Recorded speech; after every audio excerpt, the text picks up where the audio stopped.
so I'm gonna go ahead and just use a number 2 pencil that's nice and sharp so that I can guarantee that I have really accurate lines. I'm gonna go ahead and I'm going to tape the bottom portion of my sleeve at wrist level, making sure everything's lined up.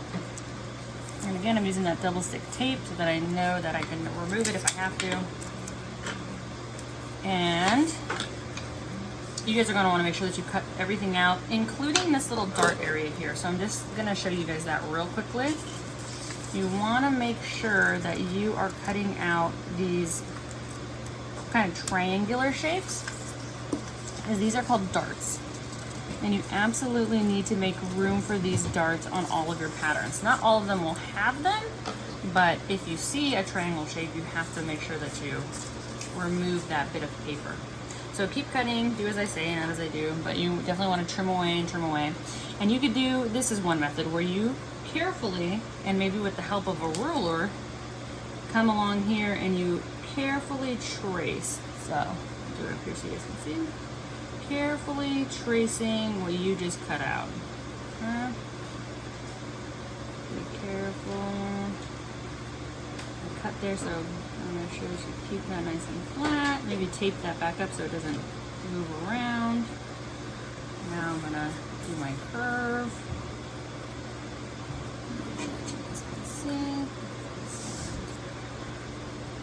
And this is going to fit on the manila perfectly, and this is the biggest sample that you have that needs to go on tag board. So like I said, if you want to just use, manila folders, that works perfectly fine for these little guys because they're so tiny. As you get to the bigger drafts later on at the end of the semester, then you're definitely going to want to, get some bigger paper.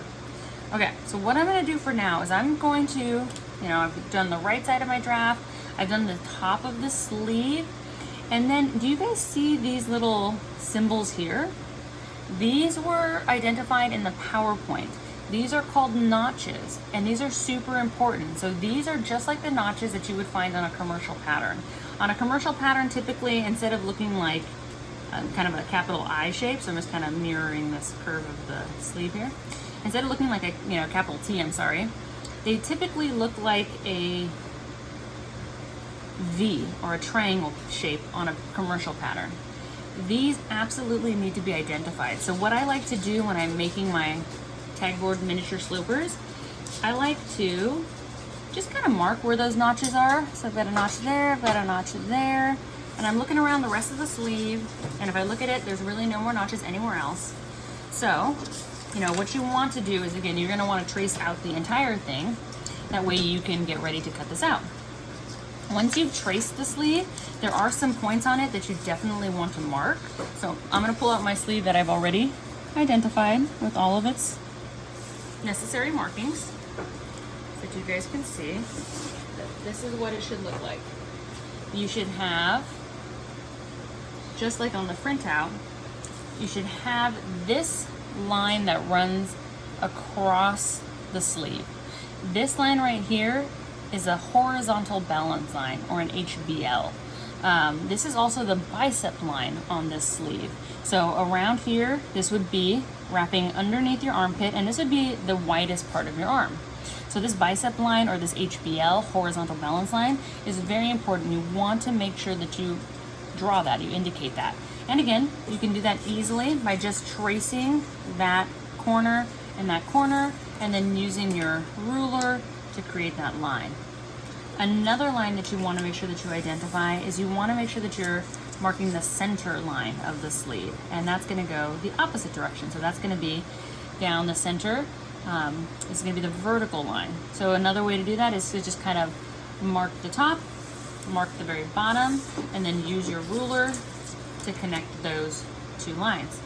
That's why I say that this quilting ruler is going to save your life, because you use it constantly. It's really easy to use the lines because they're see-through.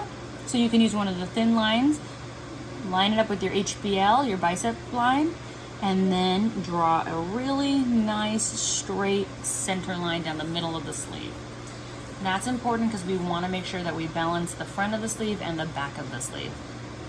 Something else that I've done is I've also indicated where the elbow is. So across from that little triangle, and that's a dart. We'll talk about those a little bit more in the next lecture. But these are darts here. You've sewn darts in beginning sewing and intermediate if you've been in it. What we do is we take a line from the dart point, so from the very, very corner of that triangle, and again, using this nice see-through ruler, we're going to line up the center of the sleeve with the corner of the dart. So I'll go ahead and do it down here so we can draw it in again. Line those up, and then you can easily draw a line across, and now you have beautiful parallel and perpendicular lines. And that's what's really, really important. That's why this is an assignment in itself. It's, you know, very important that everything is very accurate. So this sleeve is the same size as the sleeve that you've printed out. You've added that bottom component for the wrist level. You made it longer. You've made sure to cut out that dart shape. Now you've gone ahead and you've labeled the important lines. So you've identified the center line, and it's beautifully straight. And then you have a perpendicular bicep line that goes across, and a perpendicular elbow that goes across. You also want to make sure that you label it. So here on the sleeve, you'll see that it's labeled as sleeve, and it says half size. So we're going to do that. We're going to write sleeve, and you can write half size or half scale. I like to write half scale because it truly is scaled down. So we're going to use the term scale. And then after that, you just need to make sure that you're identifying those notches. So like I drew them onto the tag board, I want to make sure that I draw those capital T's, those 3 capital T's total. Now hopefully you remember from beginning sewing and intermediate sewing that when you see a different amount of notches on one side from the other, that the side with fewer notches is always the front, and the side with more notches is the back. That's how we identify fronts and backs. So if you look here, single notch on this side, double notch on this side. So this is the front of my sleeve, and this is the back of my sleeve. You can also tell that this is the front because the curve is a little more exaggerated. So the part that wraps under your armpit would be closer to your bust area, so it's a little bit more curvy. Whereas the back, which sits kind of across your shoulder and just under your armpit from the shoulder area, not as curvy because we don't have much going on back there. We don't have a bust in the back. We simply have our shoulder back there. So that's a good way to be able to identify fronts and backs, is also by looking at the curvature. Okay, so that's what your sleeve should look like. There's another way that I said that you can kind of just start your slopers, and another way to do that would be to use the paper full size and to take out your needle point tracing wheel. So this guy, which again, it's very sharp, it's very pokey, but we want a sharp, pokey tracing wheel. What you can do is you can take a couple pieces of tape and just tape your piece of paper down to your manila.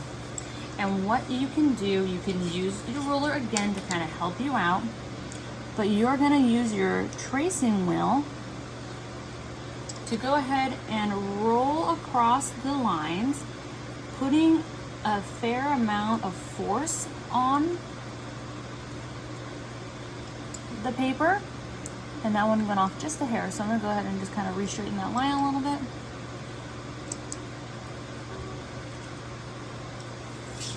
And what this is going to do, and I'm just going to lift it up just so you can kind of see it, this is going to trace out, and it's really, really tiny, so I know it's a little bit hard to see, but there are actual holes punched out here. So if I took my ruler now and I lined it up on those little punch marks, I now have the beginnings of this draft. So again, I could do that on all of them. I could do that for every one of the straight lines, and even on the curves. You just have to be a little more careful with the curvature. So I got that. I'm gonna go ahead and do the bottom here. Oopsies. Okay. And so I'm just gonna lift this up one more time just so I can kind of show you guys. I'm using these tiny little punched out dots, and I know it's hard to see from the camera, But once I draw this in with a pencil, hopefully it's easier to see.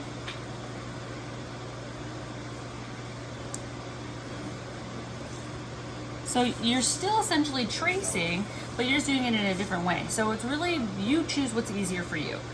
Doesn't really matter. Again, the whole purpose of this is to make sure that these are super accurate. So let me show you this finished cut single front.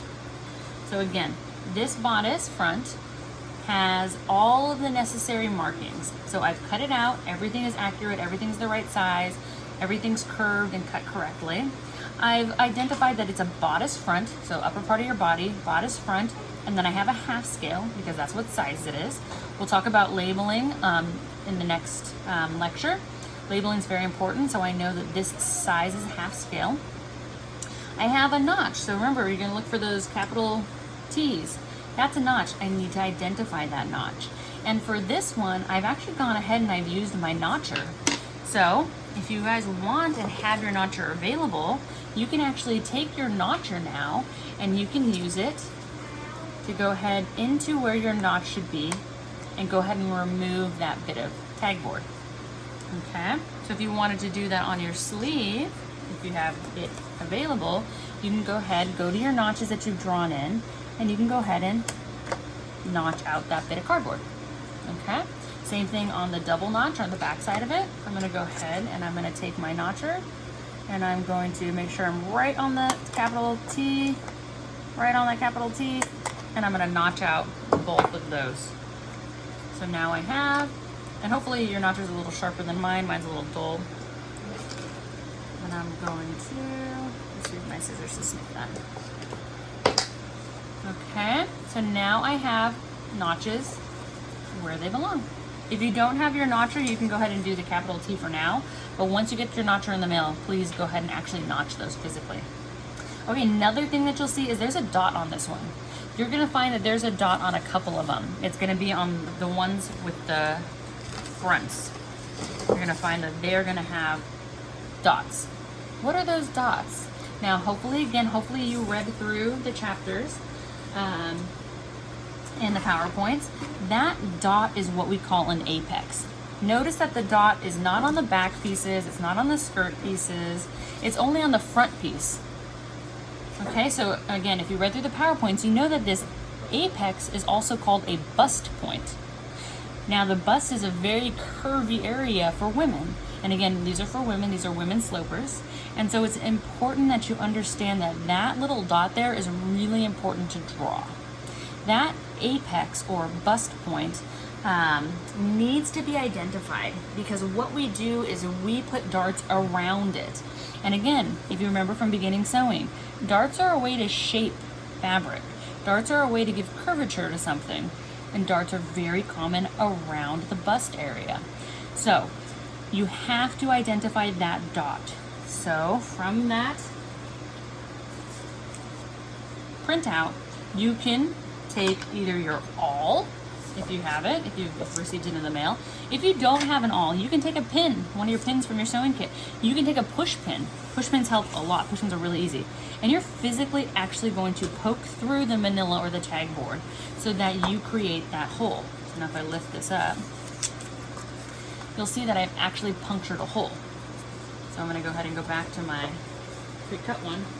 And you'll see in both my fronts, in my single dart and my double dart, I have that hole punched.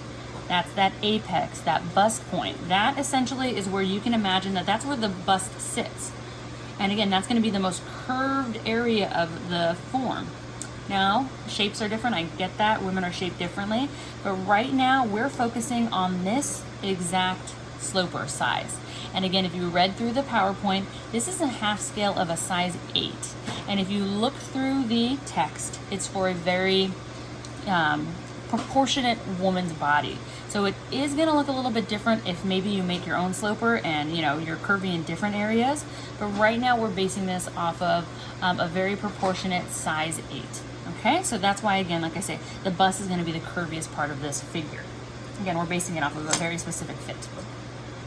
So in order to, again, mark that bust point or apex, you're going to pop a hole, boom, straight through the one on your printout.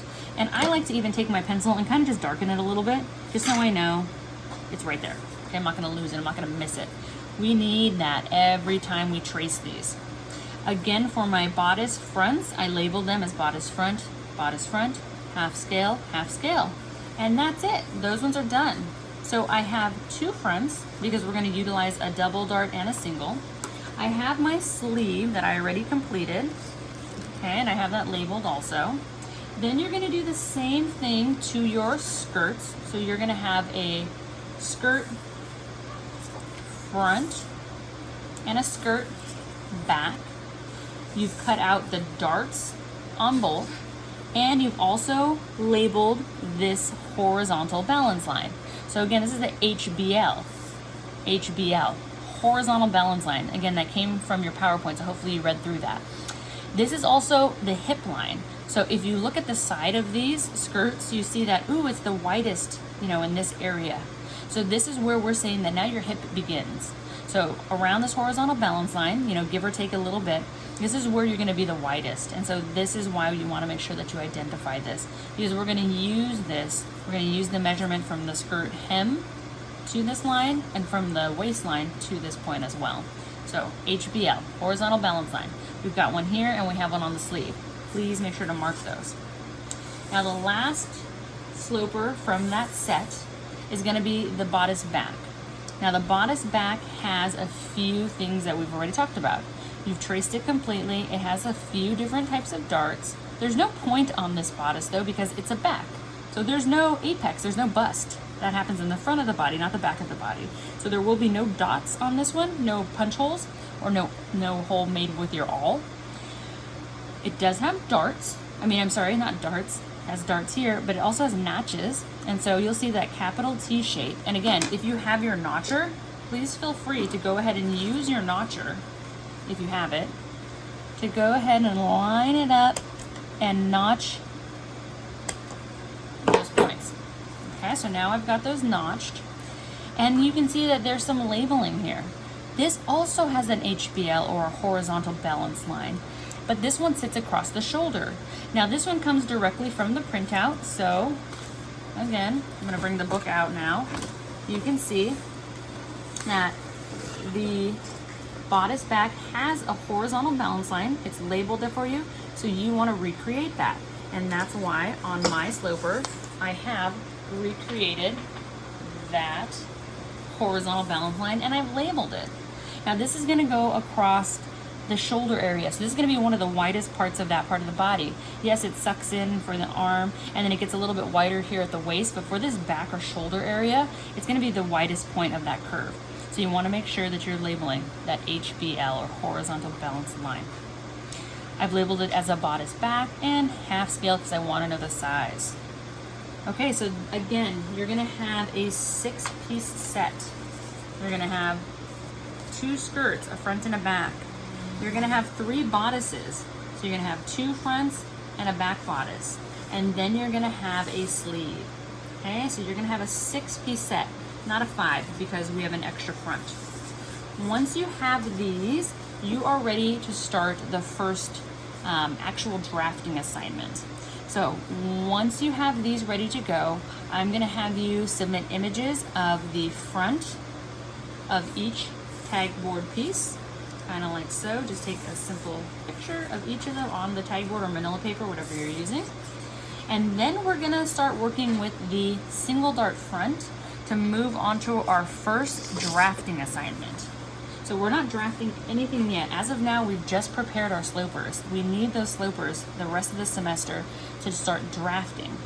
Remember, when you're working with a working draft, you're gonna mess it up, you're gonna pencil it, you're gonna eraser it. It's gonna be a hot mess. You're gonna draw.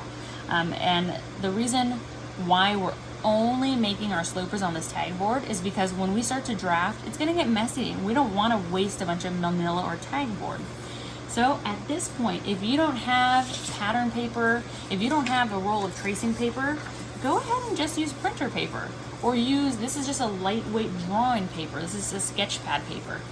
That is all sufficient for now. If you want to invest in a roll of tracing paper or a roll of maybe the actual pattern dotted paper, please do that. But for now, using regular old printer paper is enough. So pull out your bodice front sloper on tag board, and we're gonna get ready to move on to our first drafting assignment.